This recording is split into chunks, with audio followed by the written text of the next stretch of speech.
Hi, I'm Dr. Greg Jantz as a counselor, and shall I say long-term counselor? It's been 40 years of helping professions. Love the work we're doing. Founder also of the Center, a place of hope. And this is my great passion and joy to be doing the work that we do.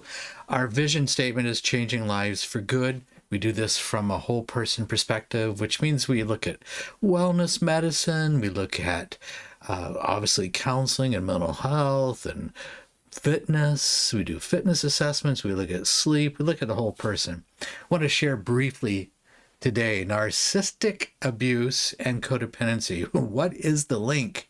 Okay, narcissism, that's a big one. What is narcissistic abuse? I have a definition that I've written down here.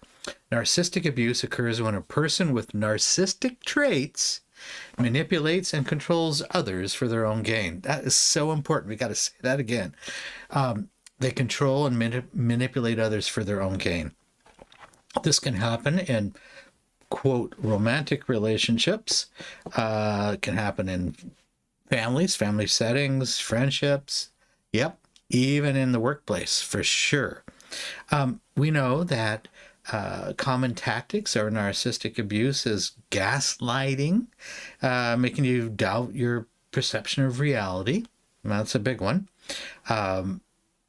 We also know that love bombing. Oh, love bombing, yes. Over the top affection early on, followed by manipulation. Just manipulation. Yeah, you overlove them and then you manipulate them. Silent treatment. You withhold to punish and to control another person. Projection. I'm just giving you some of the favorite tactics. Blaming you for what they've actually done. Okay, what's codependency? It's an emotional reliance on another person that leads to unhealthy boundaries and what I'm going to call self-sacrificing behaviors. It's common in relationships where one person is kind of dominating or oppressing another person. You overcompensate just to keep the peace. What's some signs of codependency? Feeling responsible. I got to fix this other person. Struggling to say no. I can't even say no. Even when it harms me, I say yes. I seek validation from others to feel worthy.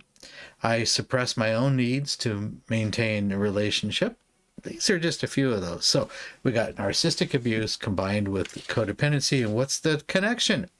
Well, it's a cycle of manipulation and dependency. The narcissistic demands attention. And then you get that attention and validation, and the codependent just keeps giving endlessly. It's a very toxic dynamic loop.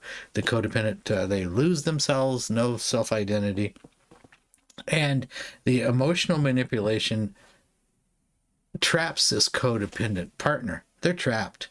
They exploit your fear of abandonment, reinforce a pattern of dependency, emotional exhaustion. The codependent person feels trapped, and you got to stay trapped in order to maintain the peace. Many codependent individuals fear that if I leave the relationship, it means failure. All right, we got to get right to some ideas here about, you got to first of all recognize the pattern. How are we going to change this? Got to recognize the pattern. Understand, okay, this is a really, really unhealthy, toxic dynamic. And accept, the next one's harder, accept that you can't change the narcissist. No, it won't be you. Maybe they won't change. Maybe they'll never go get help. Some change and some don't. But what we can change is how we respond. That takes a lot of practice. Sometimes we have to rebuild our sense of self. You're rebuilding yourself. You got to figure out, what are my own needs, desires, emotions. And I have to learn how to practice self-care again with compassion and without guilt. I've got to set boundaries. I got to say no without explaining myself all the time. I got to reduce sometimes my presence or the contact or interactions. It's part of setting boundaries.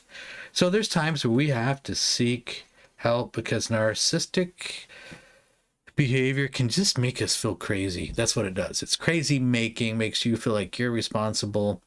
And I did write a good book on this, dealing with toxic people. It's a small little paperback, but this is a big one. And it's easy to fall codependent into this. So you got to understand, first of all, you have some personal power, and you can change only your response. Do visit our website, aplaceofhope.com, aplaceofhope.com, just so you can begin to see, okay, because we've got some, you'll see a tab that says test. We've got some things you can do and to be aware of, and get the little book, Dealing with Toxic People. Just need a place to start. There's times where you need more intensive help than a book or just ideas. You need to have somebody come alongside you to really help fortify you. And that's what we do here at the center, A Place of Hope.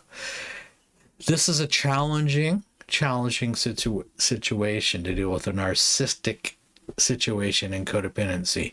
It usually does require some form of outside help in order for there to be health for and wellness and a sense of self for you, the person who's kind of trapped in this web.